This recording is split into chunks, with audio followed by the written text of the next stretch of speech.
crois que je vous ai tout dit. Il me reste à vous présenter les invités de cette table ronde, par ordre d'apparition, ou en tout cas de prise de parole. Vinay Kumar, de Digital Green.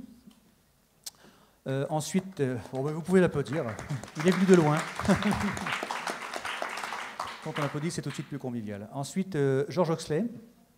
Alors, George Oxley, c'est donc bien écrit SOS Soil, qui est biologiste. Ensuite, Nicolas Trilling, Locavor Show. Et nous finirons avec Guillaume Babst de l'Association nationale de développement des épiceries solidaires, Andes. Voilà, sans plus attendre, je laisse la parole à Vinay Kumar. It's up to you. À vous l'antenne. Est-ce que je peux me lever? Bon après-midi la France, je suis Vinay Kumar. Je travaille avec de petits paysans dans le monde en développement, essentiellement en Inde. On utilise des techniques et des technologies extrêmement simples pour toucher les agriculteurs d'informations sur les dernières technologies, les bonnes pratiques agricoles et pour les aider à adopter ces pratiques pour améliorer leur productivité et leur niveau de vie. Ce qu'on fait en fait, c'est de les former avec un petit film de 8-10 minutes sur des bonnes pratiques agricoles pertinentes dans leur contexte. Ce sont les agriculteurs eux-mêmes qui produisent ces petits films et qui sont les acteurs. Et on a ce petit projecteur. C'est un appareil sur pile qui est utilisé pour diffuser ces films parmi des groupes d'agriculteurs dans plusieurs villages. Et ce faisant, on s'est aperçu que les gens se sentaient vraiment partie prenante de ces films et des différentes pratiques.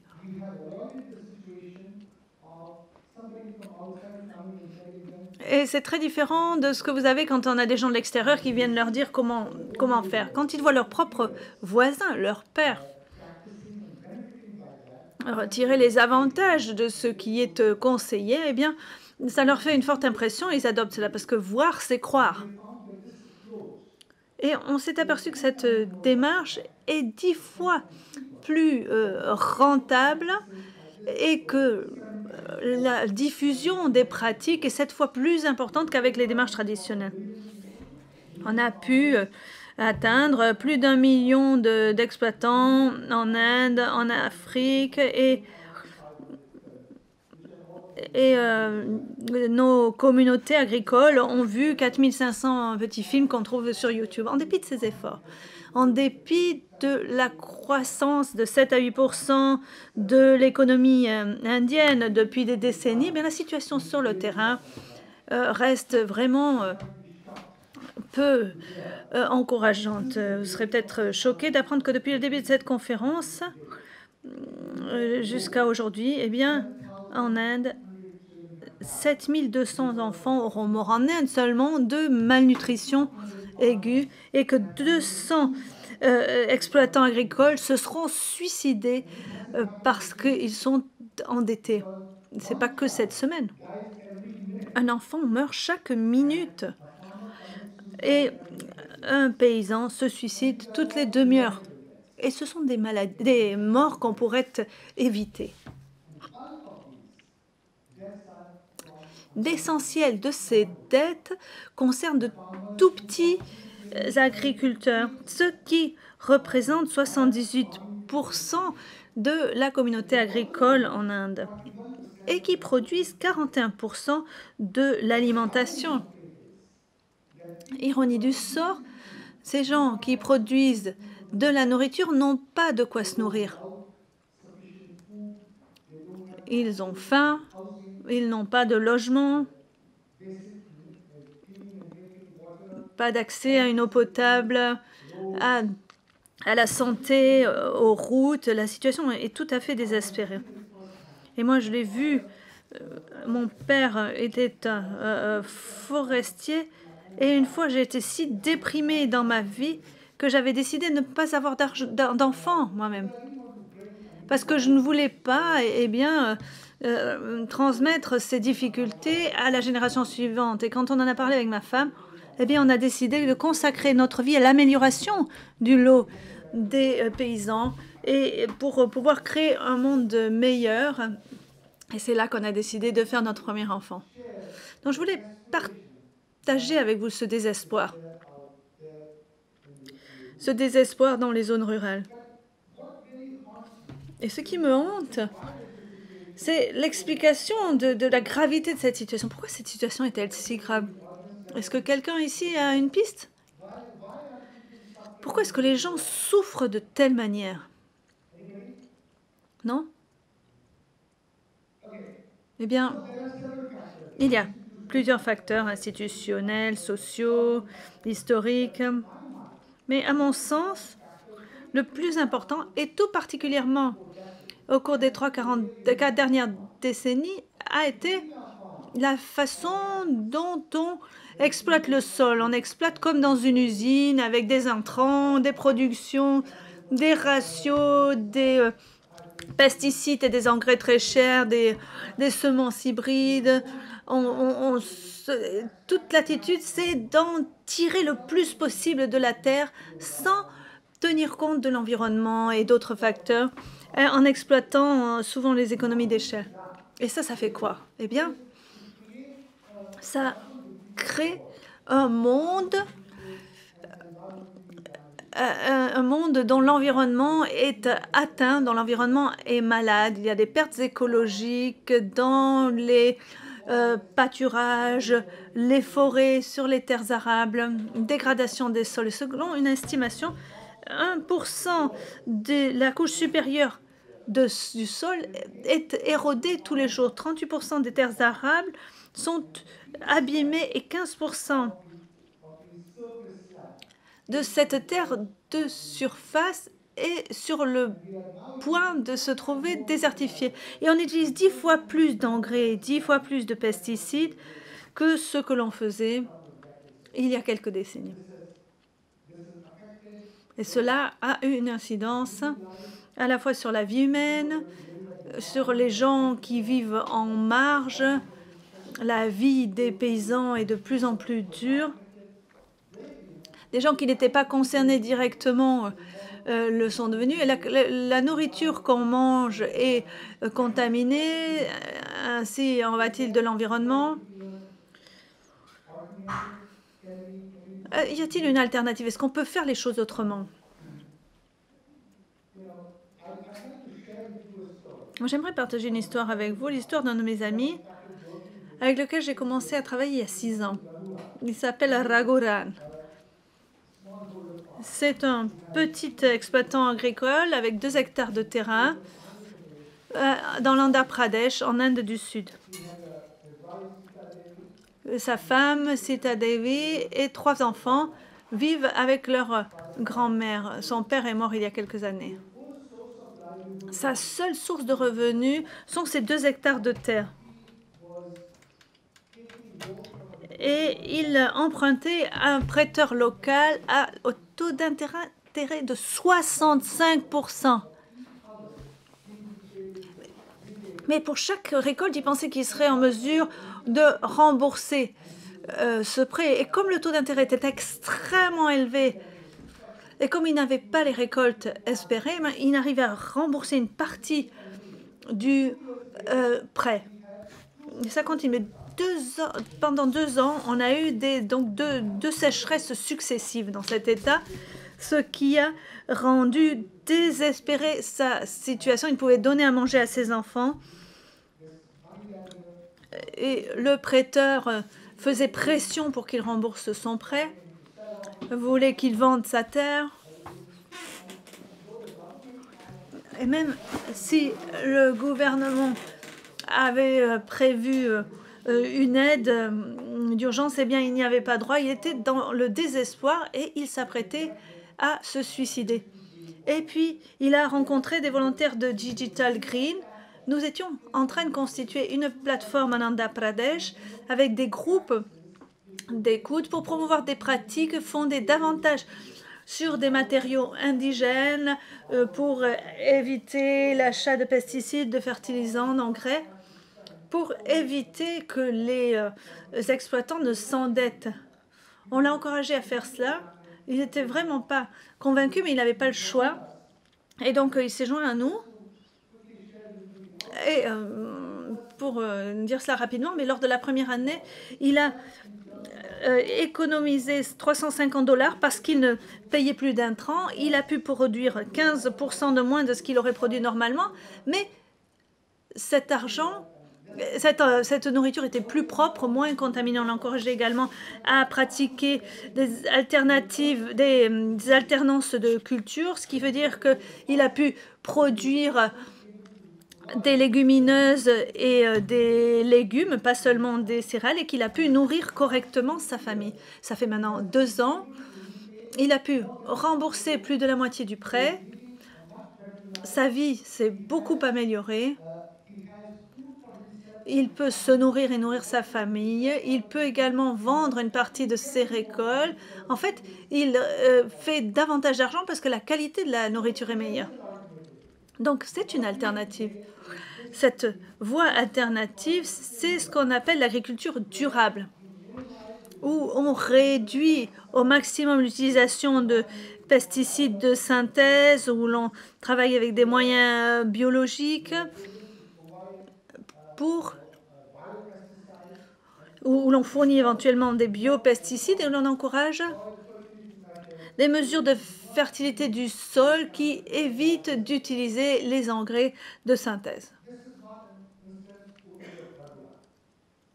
Alors, ça ne concerne pas que mon ami, c'est un travail qu'on fait avec 1 million de fermiers dans l'Andhra Pradesh.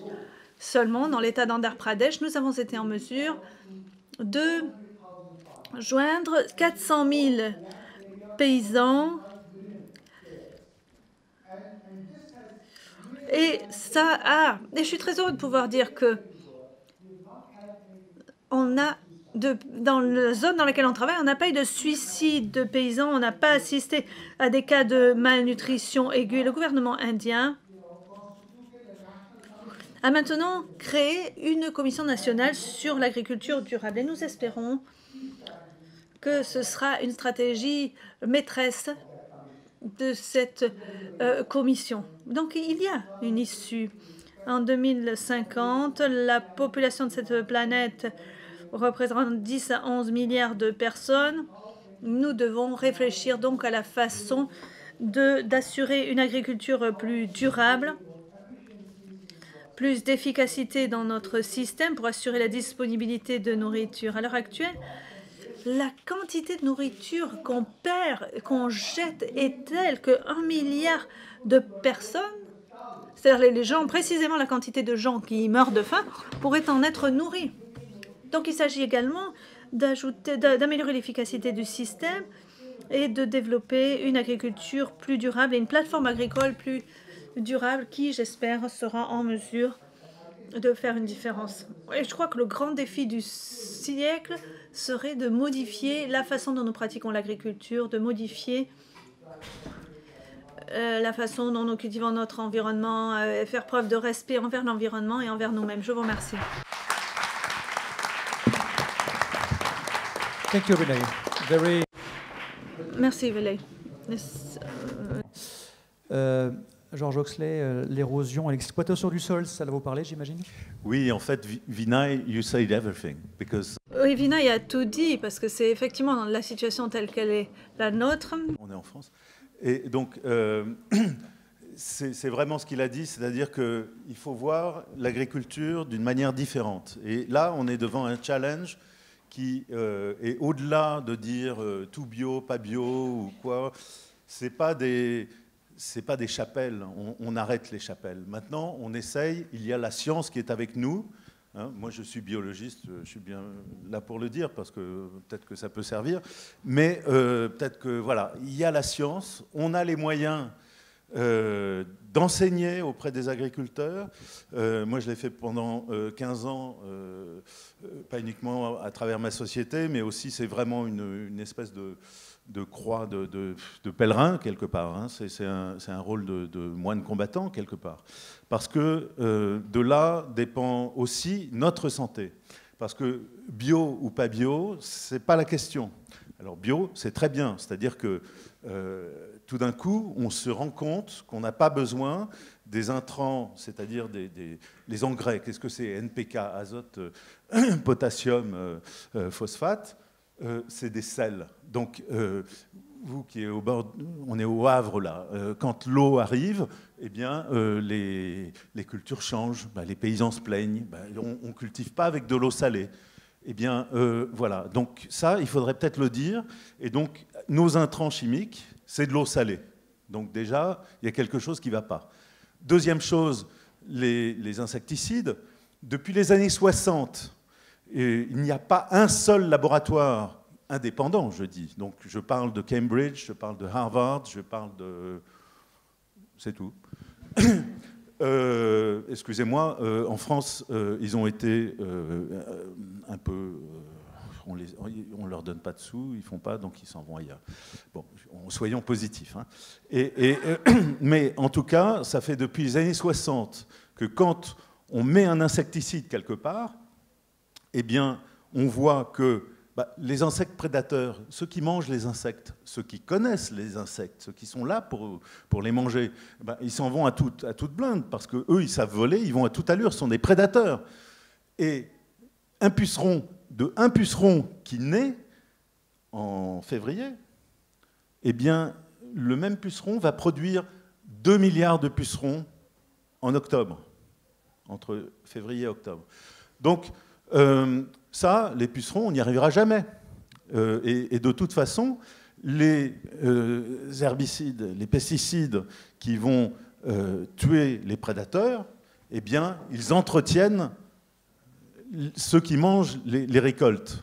Hein, nous, en 1987, à Cambridge, on a fait des études montrant qu'en utilisant un pesticide sur les chanderies, on avait multiplié par 287 le nombre d'insectes. Alors qu'on arrête de dire des conneries. Voilà. La chose maintenant, c'est d'arrêter de dire bio ou pas bio, chapelle ou pas chapelle. On arrête la religion. De toute façon, ce qu'il faut, c'est dire vive le sport, parce que je pense que le champignon, on l'a complètement oublié. Et puis, quelque part, peut-être que c'est le champignon qui est Dieu. Et je vais vous le montrer. Parce qu'en fait, le sol, c'est un être vivant.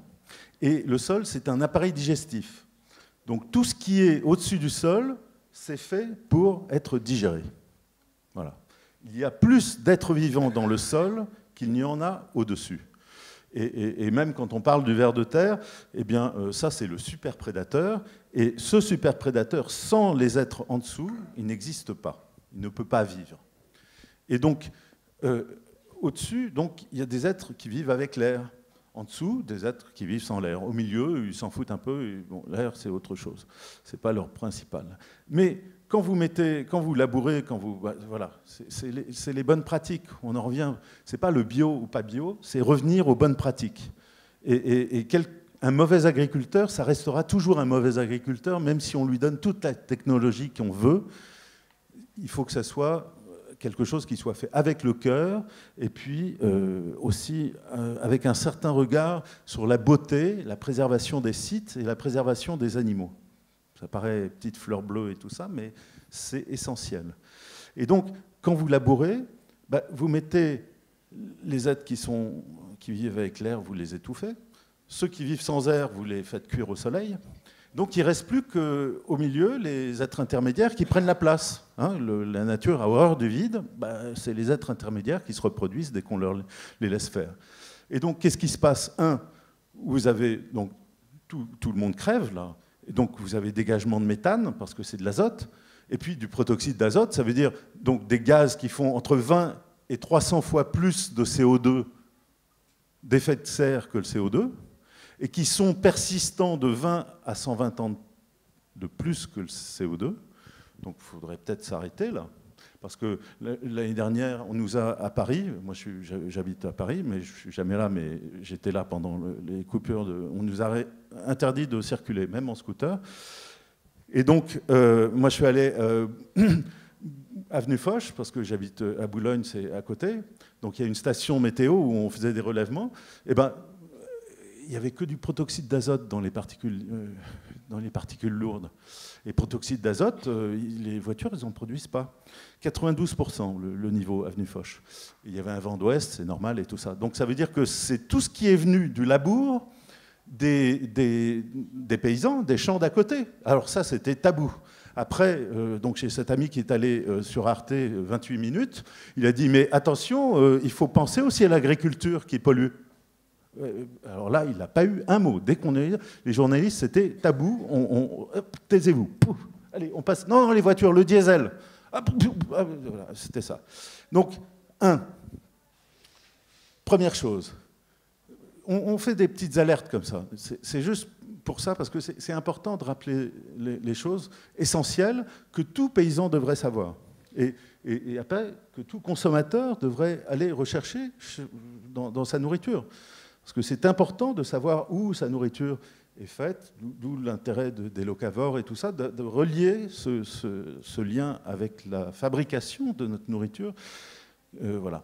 Donc, voilà, c'est en remuant, parce qu'en fait, nous, petits hommes, eh bien, nous naissons complètement vierges de bactéries. Notre premier ensemencement, c'est à travers l'utérus de notre mère. Et puis après, tout notre système digestif, nous le fabriquons avec la nourriture que nous mangeons, qui vient du sol, donc notre sol. Et donc, quelque part, nous sommes des bouts de sol à pattes. On n'est rien d'autre. Rien d'autre.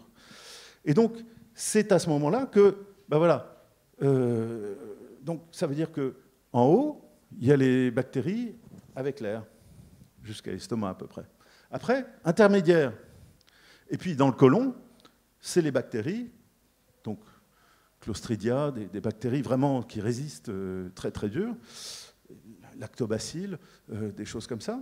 Et donc là, c'est vraiment, elles peuvent vivre sans air du tout.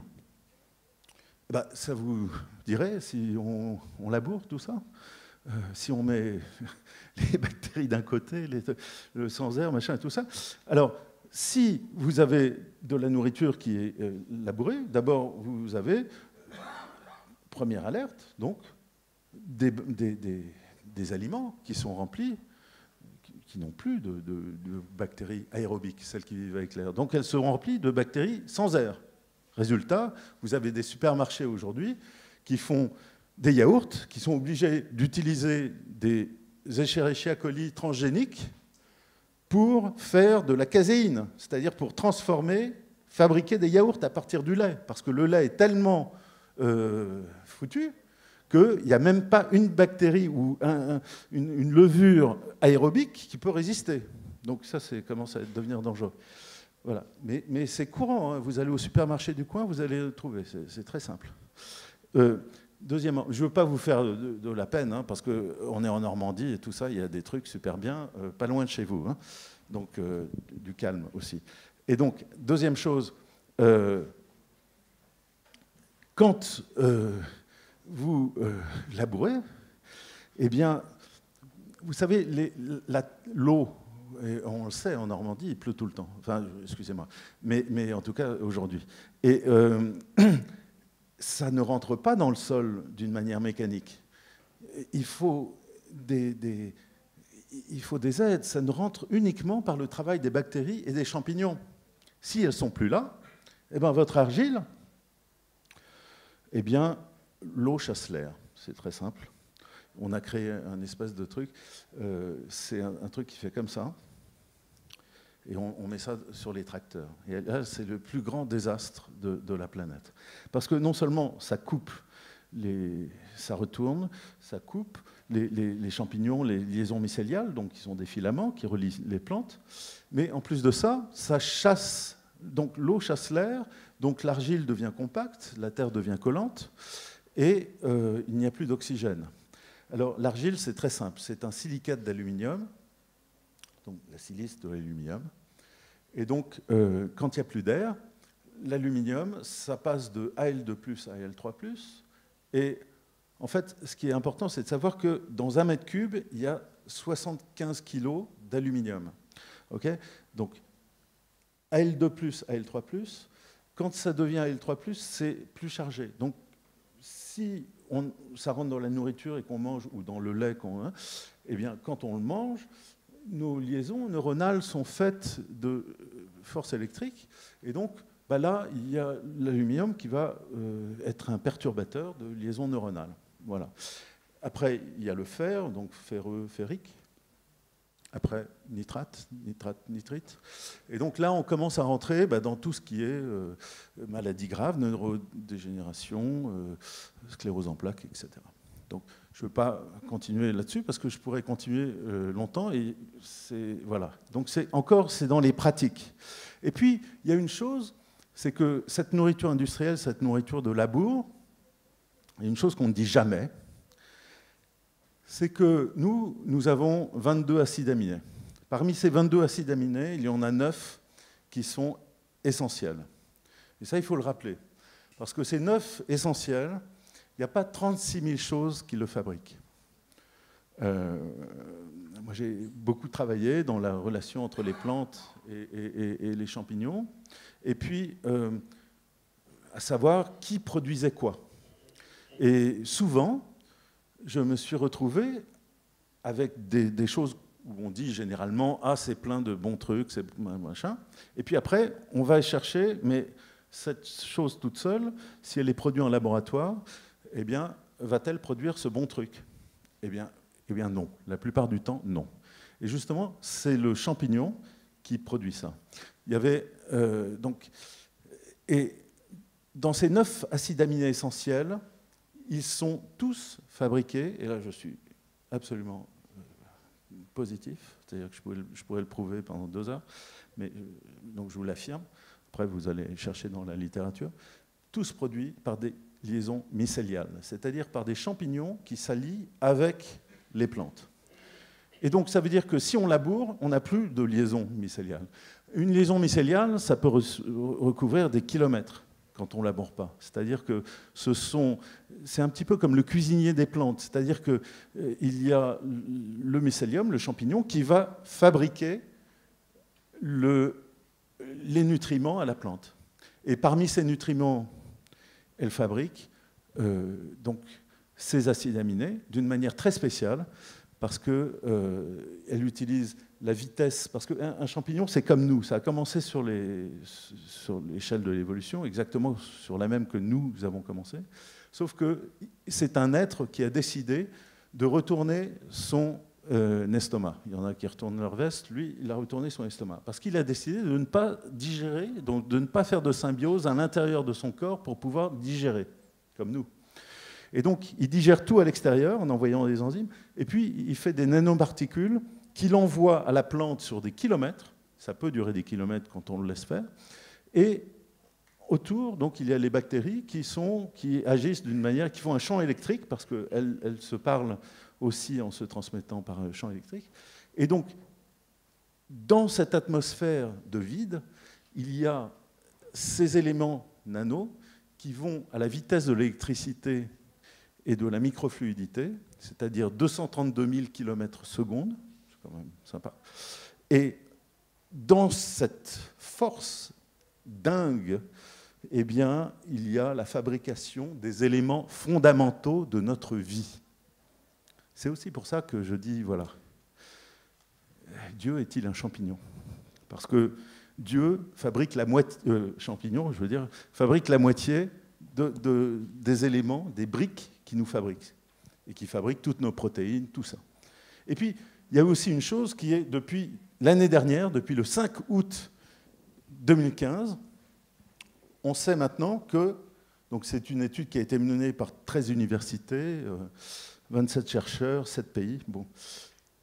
On sait que l'ancêtre de toutes les plantes, c'est une algue qui a décidé de sortir de l'eau avec une symbiose d'un champignon. C'est-à-dire qu'elle est allée à la conquête de la terre en s'alliant avec un champignon. Alors, vous voyez, les plantes qui nous nourrissent,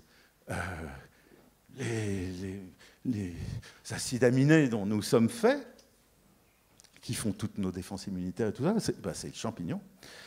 Et donc, voilà, il faut simplement s'intéresser un petit peu à la biodiversité et puis à ces champignons dont personne ne parle. Et puis, il y a une chose, juste en épilogue, j'aimerais juste dire, l'année dernière aussi, en novembre, il y a une navette, une station spatiale qui tourne autour de nous, donc de 900 mètres cubes, parce qu'on dit en mètres cubes, c'est pas des mètres carrés là-haut, parce que comme il n'y a pas d'atmosphère, donc on marche partout. Et donc, et tout d'un coup, il y a des ingénieurs qui se sont rendus compte que c'était rempli de bactéries, que c'était absolument invivable si on était sur Terre, et qu'il fallait faire le ménage. Après, donc ils ont inauguré ça en 90, 92. Au bout de 35 ans, c'est bien de faire le ménage, mais voilà. Donc ils voulaient tout passer, tout bousiller. Toutes ces bactéries que chacun des astronautes a apportées et que chacun a ensemencé. Ces bactéries qu'il a pris dans le sol, que chacun, il y a eu 82 astronautes qui sont allés, et chacun a apporté son petit lot de bactéries, de champignons et de virus. Parce que nous vivons donc avec notre tube digestif, donc nous avons 10 fois plus de bactéries que de cellules vivantes, de cellules humaines, 100 fois plus de virus et 10 fois plus de champignons. Et chacun a apporté son petit lot. Et ils sont restés, ils ont colonisé l'espace. Et tout d'un coup, il y a un type qui a dit, un biologiste, enfin il n'était pas tout seul, heureusement, qui a dit, mais alors, si vous allez tout nettoyer, s'il en résiste une, s'il en résiste une, eh bien, plus personne ne pourra aller sur la station spatiale. Et c'est un moment absolument génial, parce que, pour la première fois de l'histoire des sciences, on a refusé l'hygiénisme de Pasteur. Et on a reconnu le biome humain, même dans l'espace. Je vous laisse. Merci Georges.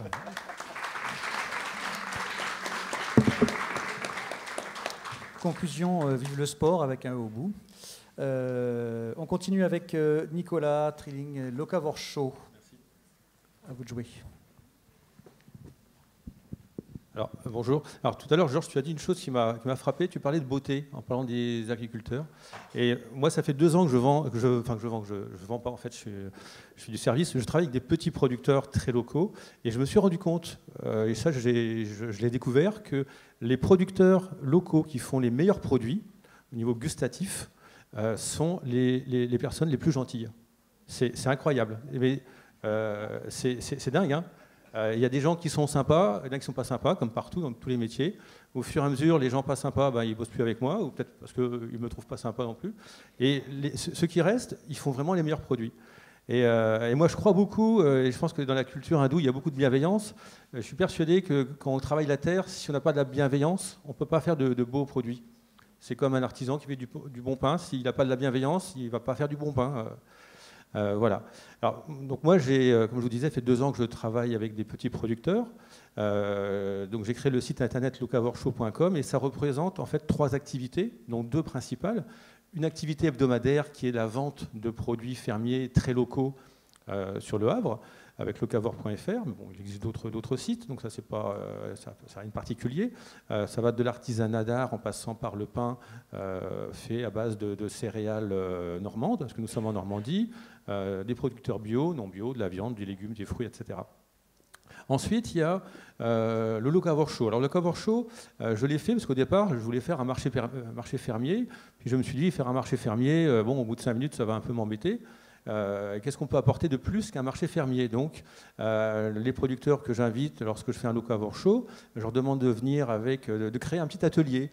Donc, il y a par exemple le producteur de pommes, il va créer un atelier de greffage d'arbres fruitiers. le producteur de miel, il vient avec différentes ruches et explique le différent. Parce qu'en fait, on se rend compte qu'une ruche, enfin, il y a 36 sortes de ruches différentes, 36 sortes d'abeilles, etc., dans les environnements. Donc voilà, donc les petits producteurs, des ateliers, des créateurs d'art, hein, bien sûr, ou des créateurs locaux, des conférences, plein de petites conférences. Alors, on a fait des conférences, enfin, j'invite des gens locaux, on est sur place, qui font des conférences sur la permaculture, d'ailleurs Frédéric, donc des spécialistes locaux sur la permaculture, sur le bien-être animal, sur l'agriculture classique, on va dire, industrielle, et les problèmes de changement climatique, mais aussi parce qu'il faut penser un peu à notre bien-être. Il y avait des conférences sur la psychologie positive, du yoga, etc. Donc c'est un mix que j'essaye de faire vivre au Havre. Et il y a un troisième projet qui me tient à cœur, ça j'y crois beaucoup, c'est un site internet participatif. C'est un peu la mode avec Blablacar, Airbnb, etc. Mais de vente de fruits et légumes, donc de production du potager, de notre potager, entre particuliers. Voilà, bon, un mot, ça j'y crois beaucoup parce que, comme vous disiez, en 2050, on sera 10, 11 milliards. Il y aura, la population des villes va énormément augmenter, on va se concentrer de plus en plus dans les villes. Et il va falloir augmenter énormément nos productions agricoles pour nourrir tout ce monde. Et si on augmente des productions agricoles industrielles, on va appauvrir les sols, on va droit dans le mur. Donc, moi, je pense vraiment que l'avenir est aux micro-fermes, micro-fermes de préférence bio, bien sûr, si possible. Et je crois que vraiment, c'est l'avenir. On va devenir, le maximum de gens vont devenir producteurs de leur alimentation, puis de l'alimentation des voisins, de leur quartier, de leur ville. Je crois que vraiment l'avenir est au local. Et, moi, il y a un slogan que j'avais lu dans un livre anglais, c'était pensée globale, action locale. Il ne s'agit pas de dire le local c'est bien, il faut se renfermer, les autres ils sont méchants, ils sont différents. Non, il faut avoir une pensée globale parce qu'on est dans un monde mondialisé, mais je crois vraiment que le local va nous sauver. Alors, quel est l'intérêt du local ? Alors déjà, pour moi, c'est pas venu spécialement comme ça. Hein. J'ai vécu dans la campagne bourguignonne, je faisais beaucoup de jardins avec ma grand-mère, le potager, les poules, machin, etc. Et après, c'est la fin des années 80, je me suis un peu perdu, je dirais, dans la grande distribution. Enfin, perdu, j'étais content d'y travailler, hein. J'ai travaillé 20 ans, je ne regrette pas.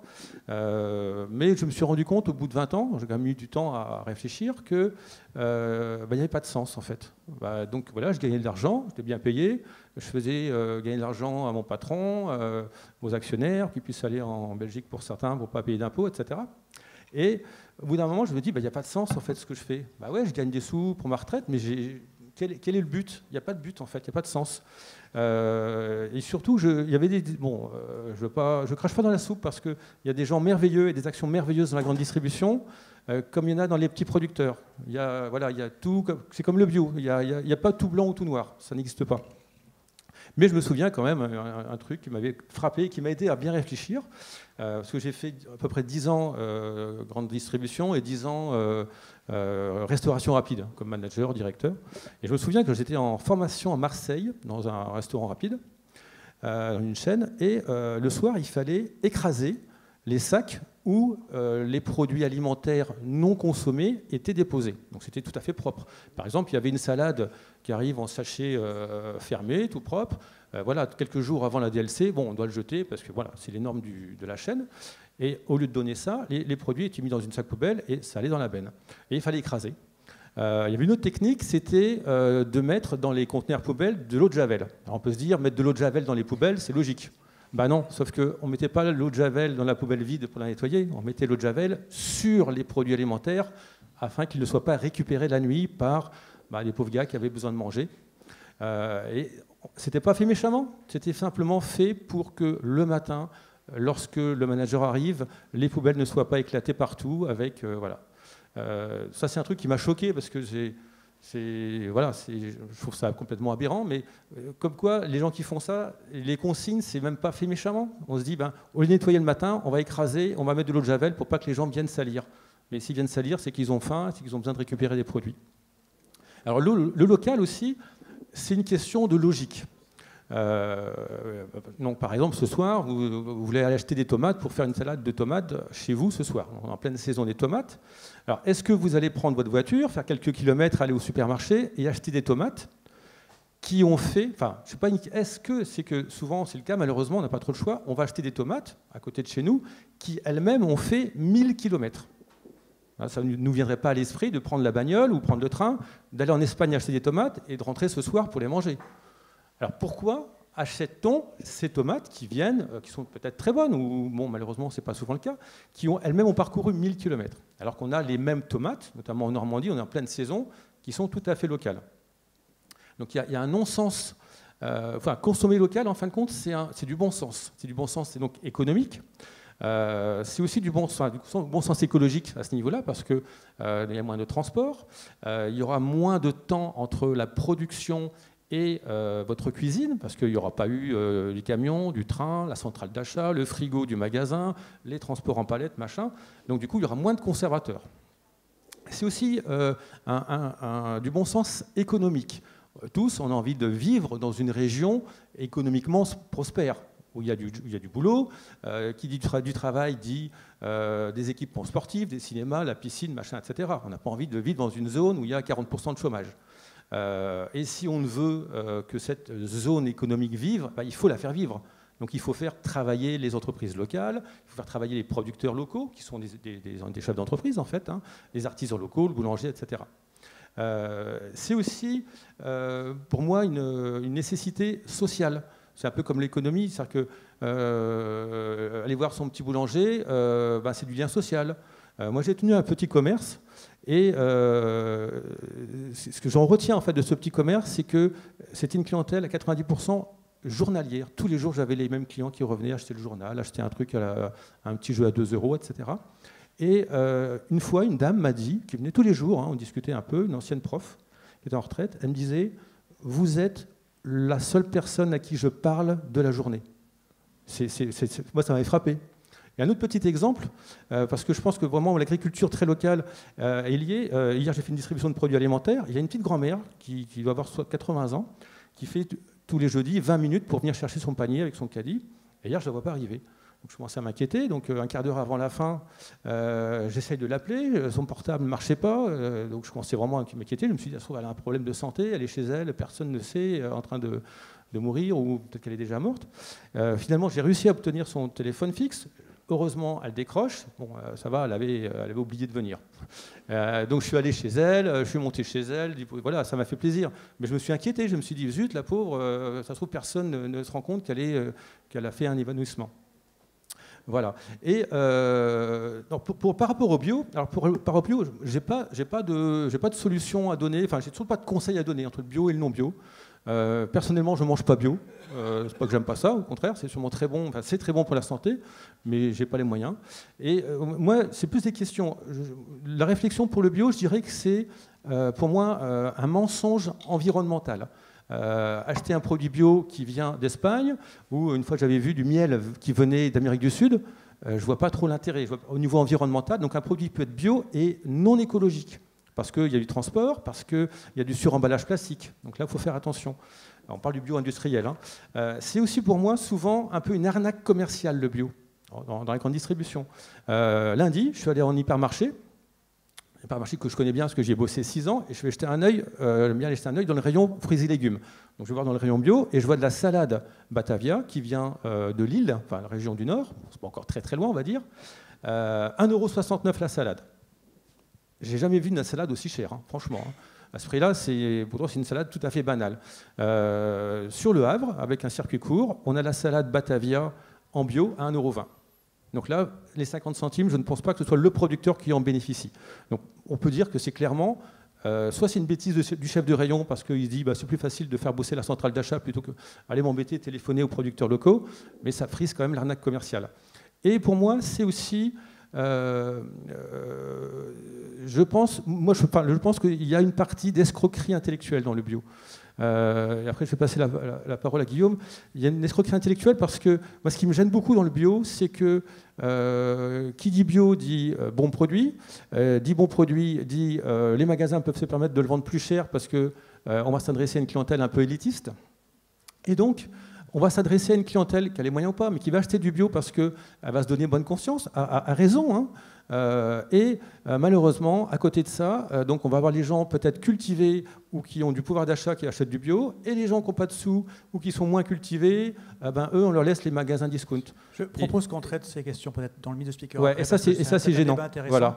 Et je ne voudrais surtout pas trop tronquer notre dernier intervenant qui doit prendre la parole aussi. C'est un peu pas de charge parce qu'on est 4 et c'est quasiment un quart d'heure chacun. Donc, la parole est à Guillaume. Merci beaucoup, Nicolas. Pardon de l'interruption très mal polie, mais on aura un petit peu de temps derrière.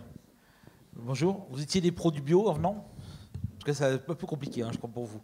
Moi, je m'appelle Guillaume Babst. J'ai créé il y a 17 ans un projet en France qui s'appelle les épiceries solidaires, qui sont une aide alimentaire peut-être un peu différente, puisqu'elle demande aux usagers qui bénéficient de cette aide alimentaire de leur offrir la possibilité de choisir ce qu'ils veulent manger, de leur essayer de leur donner des choses un peu plus appétantes et agréables et qualitatives, et surtout leur demande de participer financièrement en donnant à peu près 20% du prix réel. Et ça, c'est le principe du don et du contre-don. Vous le savez, c'est quand Georges m'invitait à dîner ce soir, j'aurais évidemment à cœur de le réinviter pour être dans une liquidation d'une dette morale. Mais quand vous donnez tout le temps aux gens, ce qui est effectivement un moment nécessaire et bien, mais en même temps, vous les entretenez dans cette dépendance. Donc les épiceries solidaires, ce sont des petits magasins qui ressemblent à une épicerie. Les gens sont orientés par les travailleurs sociaux, ils font leurs courses, et donc ils passent à la caisse, ils ont un ticket de caisse, où il y a le prix qu'ils vont payer et le prix de ce qu'ils auraient payé pour rester dans la réalité. La deuxième particularité par rapport à l'aide alimentaire classique, c'est que les gens viennent pour une durée qui est choisie au départ, qui est lié à un projet. Monsieur est un grand bavard, je le sais, et il a une note à SFR, il doit payer 500 € pour régulariser ça. Et donc, comme il va faire 80% d'économies à l'épicerie sur son budget alimentaire, on va estimer avec lui la durée qui lui est nécessaire pour qu'il paye sa dette. Et donc, c'est une sorte de microcrédit inversé. Il va retrouver l'estime de lui, parce que c'est lui qui l'a fait. Et au bout du moment, quand il a régularisé ses dettes, il sortira du dispositif. Ça permettra, pardon monsieur, vous avez pris comme exemple, pour prendre quelqu'un d'autre qui aura passé un permis de conduire, ou mieux manger, ou retrouver du lien social, ou autre chose. Donc vous voyez, il y a deux choses. Il y a le choix, la qualité, et puis la participation financière qui engendre une économie qui permet de la réinjecter dans un projet un peu vertueux. Alors ça, c'est le début de l'aventure, c'était il y a 17 ans. Donc j'ai écrit ça tout seul. On m'a dit ça ne marchera jamais, ça ne sert à rien, il y a déjà les banques alimentaires, il y a déjà les Restos du Cœur. Mais comme j'étais un petit peu têtu, je me suis un peu acharné. Et maintenant, 17 ans après, on est 170 salariés, on a un budget qui prend 1,5 million par an en plus, donc on est autour de 15 millions maintenant.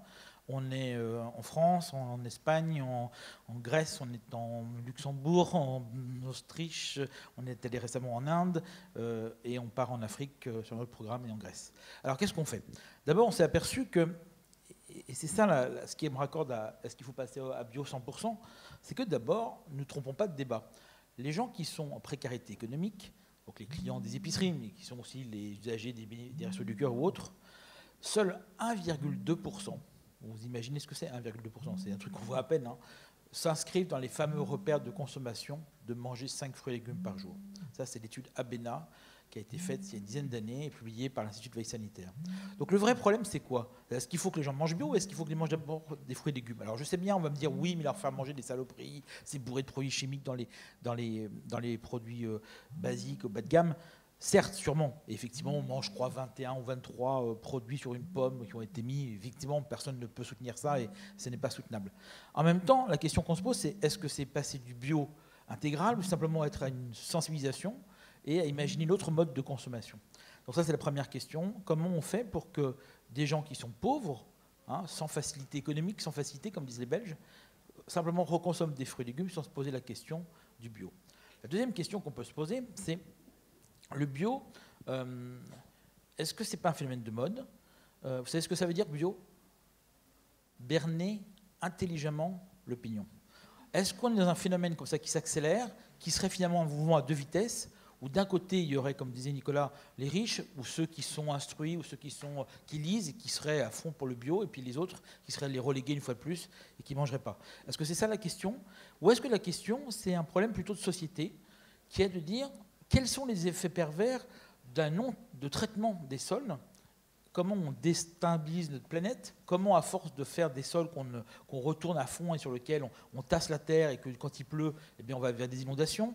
Comment on fait pour que, ce qui est complètement fou, comment on accepte que des agriculteurs arrivent à avoir des maladies graves parce qu'ils utilisent des compléments et des produits chimiques, et que, d'ailleurs en France, vous savez qu'il y a 2 catégories socio-professionnelles où il y a le plus de suicides, c'est les agriculteurs et c'est les médecins généralistes. Oui, et alors pourquoi? D'abord, comment se suicident les agriculteurs? Ils se suicident souvent avec les produits chimiques qu'ils ont mis sur les terres. C'est très violent, hein. Les médecins généralistes, c'est parce que c'est un métier très très dur. Imaginez-vous, toute la journée, vous recevez des gens qui viennent vous voir et qui vous disent « je ne vais pas bien ». Donc à la fin, au bout d'un moment, ça devient un petit peu dur. Et quand vous n'avez pas à parler avec un autre confrère ou quelqu'un d'autre, vous portez toute la misère du monde et c'est assez difficile.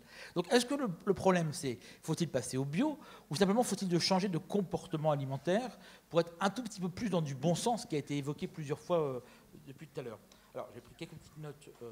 Bon, le bio, j'avais fait un peu provoque, hein, vous êtes d'accord sur la définition, mais je crois que ce qu'il faut faire, c'est qu'on réfléchisse un petit peu plus, quoi.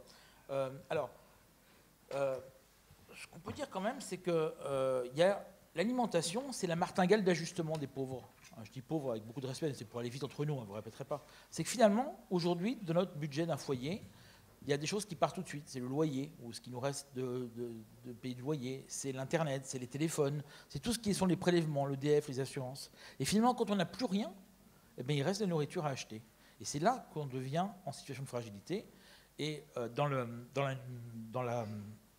projet que j'ai créé, il y avait 2 réflexions. Il y avait la notion du don et du contre-don, je vous l'ai dit. Marcel Mauss, c'était un chercheur français, un ethnologue. Mais il y avait aussi un économiste allemand, Engel, qui disait « Plus vos ressources sont faibles, plus la part que vous consacrez à l'alimentation est forte. Et en proportion, c'est tout l'inverse. Plus vous êtes riche, plus la part que vous consacrez à l'alimentation est faible. » Donc tout ça, c'est des problèmes d'ajustement, c'est des problèmes de vision de notre société. Et je pense qu'il faut réfléchir au-delà du bio et d'avoir une... Alors en plus, on est dans un système qui va opposer les genres. Et moi, je passe ma journée à être invité dans des plateaux où d'un côté, il y a les anti et il y a les pour. Moi, en général, on me met au milieu parce que je suis un garçon modéré. Et je vois les scuds qui passent. Et alors, ce qui est extraordinaire, c'est qu'à la fin de la réunion, ceux qui étaient pour sont partis en disant les autres sont vraiment des gros cons, mais ceux qui étaient contre sont partis en disant c'est vraiment les enfoirés. Donc on n'a fait que diviser. Et je crois qu'on n'est pas dans un moment de division, on est au contraire dans un moment de se rassembler dans notre société. Donc, qu'est-ce qu'on a fait concrètement? Alors, vous l'avez sûrement vu à la télé, on a monté des chantiers d'insertion. C'est un dispositif pour remettre des gens au travail. On est installé à Rungis, à Lille, à Marseille, à Perpignan. On capte les fruits et légumes invendus. On s'en sert comme un support pour remettre les gens au travail. On a depuis 10 ans le meilleur taux de France de retour à l'emploi de manière assez forte. Et on fait consommer des fruits et légumes. Et l'étude ABENA dit maintenant les gens sont passés de 1,2 à 6,4. Donc tant mieux, c'est quelque chose de concret qui fait consommer des fruits et légumes. Et puis on s'est dit, soyons fous, même pas peur. Donc on a acheté une ferme. Alors là, c'est le seul point que j'ai avec vous en commun, à part que j'aime beaucoup le Havre quand même, c'est qu'on a une ferme en Normandie. Et on produit des légumes. Et ça, c'est un support pour mettre des gens au travail. C'est pas des légumes bio, c'est des légumes, on va dire, raisonnés, dans lesquels on ne met pas d'intrants, sauf au dernier moment, si on voit qu'on va perdre l'exploitation et la culture, au dernier moment, on met un petit truc sur les tomates pour qu'elles rougissent, parce que sinon, économiquement, on n'a pas eu 3 tonnes de tomates dans un tunnel. Et ça remet des gens au travail, ça va dans les cantines scolaires, à l'Élysée, enfin plein de choses comme ça. Puis après, on a créé une usine de petites transformations, on fait des soupes que vous pouvez trouver chez Carrefour, chez Monoprix, qui sont fabriquées par des gens dits en précarité, qui réapprennent des gestes techniques, donc ils sont beaucoup plus employables et se retrouvent de l'estime de soi. Voilà. Et puis le plus beau programme qu'on a fait, je trouve, sur lequel aujourd'hui les Indiens sont venus nous voir, c'est de Bombay, c'est un programme assez marrant. L'État nous a confié de l'argent pour nourrir les gens en difficulté. En gros, on a budgété 4 millions pour acheter des produits. Et là, on s'est dit, mais on marche sur la tête parce qu'on est en train d'aller acheter ces produits chez Carrefour. Alors on a proposé à l'État, c'est la première fois qu'ils ont vu ça, ce qu'on appelle de la co-construction, on leur a dit, on va vous proposer quelque chose et c'est vous qui allez choisir avec nous. On leur a dit, une assiette d'un consommateur doit être en gros remplie de 20% de fruits et légumes. Donc il y a 2 options. Soit on achète chez Carrefour, et finalement l'État, c'est-à-dire nos impôts, c'est-à-dire nous, on finance la marge de Carrefour, ou d'Auchan, je ne cible pas sur Carrefour, de la grande distribution, ou alors on va aller flécher l'achat de ces légumes et ces fruits vers des petits producteurs qui sont en difficulté. Alors comment on les avait repérés? Parce que la MSA, la Mutualité Sociale Agricole, nous avait dit il faut aider les petits agriculteurs, il faut créer des épiceries, ils ne mangent pas. On lui dit mais on marche sur la tête. C'est des gens dont ce métier c'est de nous faire vivre, et puis nous faire manger, et puis ils ne vivent pas. Et donc on repère ces agriculteurs, on met autour de la table, ça va peut-être vous faire sourire pour ceux qui connaissent, et la FNSEA, et la Confédération paysanne, et la MSA, et la Chambre d'agriculture, et ils travaillent tous ensemble, ces frères ennemis, et on définit avec des petits producteurs un volume de production et un juste prix, dont on aura négocié ce prix avec eux, qui sera sans variation saisonnière, et donc pendant 3 ans, ils produisent pour nous. Et donc, les pouvoirs publics qui financent, ils ont un double effet qui se coule de leur subvention. C'est-à-dire qu'à la fois, bien sûr, ça nourrit des pauvres, c'est le système, c'est le programme, mais ça soutient l'agriculture locale. Et puis, dans l'autre sens, quand on va voir des gens qui financent l'économique ou l'agriculture, on leur dit ça va bien en premier à l'agriculteur en difficulté, mais deuxième effet qui se coule, ça permet, ça me trouve, ces gens qui arrivent d'un coup là, et ça permet de nourrir des gens. Donc, ce que je voulais dire simplement, en conclusion peut-être, c'est que on est dans un moment qui devient insupportable, où chacun a ses chapelles, chacun a ses croyances, pense qu'en criant plus fort que l'autre, il va asséner la vérité. Ça devient insupportable. Et je crois qu'aujourd'hui, notre grand enjeu de société, c'est de passer le vivre ensemble. Moi, je veux bien, mais je crois qu'il commence par le faire ensemble. Donc c'est ça l'enjeu de société aujourd'hui, c'est d'arriver à faire ensemble pour vivre ensemble. La deuxième chose, c'est je crois qu'il faut désobéir. Je ne suis pas un adepte de la révolution, je ne suis pas un adepte de lancer des cailloux. Je suis plutôt adepte de la révolution dans le sens du rêve et de l'évolution. Et je pense que face à une société qui est complètement déconnante, il faut à un moment savoir sortir du cadre pour pouvoir déborder de ce cadre et imaginer autre chose. Alors quand ça marche, on dit, et on me le dit gentiment très souvent, vous êtes très innovant, parce que en fait, quand le président Hollande me décore et me dit bravo, vous avez innové, je lui ai répondu simplement, je ne fais que désobéir au système. Et je l'ai pris le système autrement. Donc je crois que notre enjeu aujourd'hui, c'est nous citoyens, nous avons une capacité, une intelligence d'action. Ça passe par les locavores, ça passe par plein de dispositifs que nous pouvons nous appréhender et qui seront demain l'évolution de la société. Et c'est pour ça qu'avec mon ami et mon frère, que vous verrez tout à l'heure, Alexandre Jardin, on a créé un mouvement qui s'appelle Bleu, Blanc, Zèbre et qui est l'initiative de rassembler non pas tous ceux qui disent, mais tous ceux qui font. Voilà, et je vous invite à revenir rejoindre ce réseau qui s'appelle Bleu, Blanc, Zèbre. Merci beaucoup, c'était une belle conclusion.